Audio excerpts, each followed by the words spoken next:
Sugar cholesterol control કરશે આ કાળી વસ્તુ, કેન્સરને શરીરથી રાખશે કોષો દૂર। કાળા મરીનો ઉપયોગ રસોઈને સ્વાદિષ્ટ બનાવવા માટે કરવામાં આવે છે। આ ઉપરાંત હજારો વર્ષોથી આયુર્વેદિક દવા તરીકે પણ મરીનો ઉપયોગ થઈ રહ્યો છે। તે iron, calcium, potassium, vitamin A અને સી અન્ય તત્વોની સાથે સમૃદ્ધ હોય છે, જે શરીરને કેન્સર સહિતના વિવિધ રોગોથી બચાવે છે। કાળા મરીમાં અનેક ઔષધીય ગુણો હોય છે। ભોજનના સ્વાદમાં વધારો ઉપરાંત તે તાવ, શરદી, ઉધરસ, મધુપ્રમેહ અને પેટનું ફૂલવા જેવી સમસ્યાઓથી છુટકારો મેળવવા માટે કરવામાં આવે છે। વિટામિન સીથી ભરપૂર તે એક સારા એન્ટીબાયોટિક તરીકે પણ કામ કરે છે।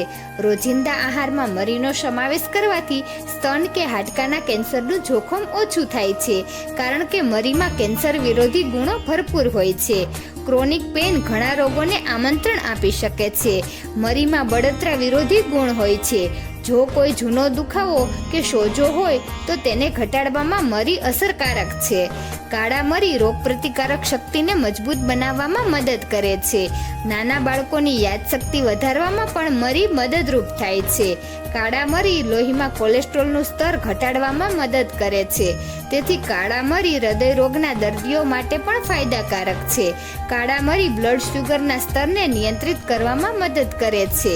કાળા મરીને ઇન્સ્યુલિનનો શ્રેષ્ઠ સ્ત્રોત માનવામાં આવે છે।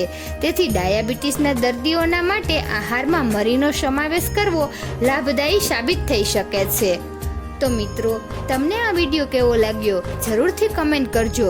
જો સારો લાગ્યો હોય તો વિડીયોને લાઈક અને શેર કરજો અને અમારી ચેનલને જરૂરથી સબસ્ક્રાઈબ કરજો।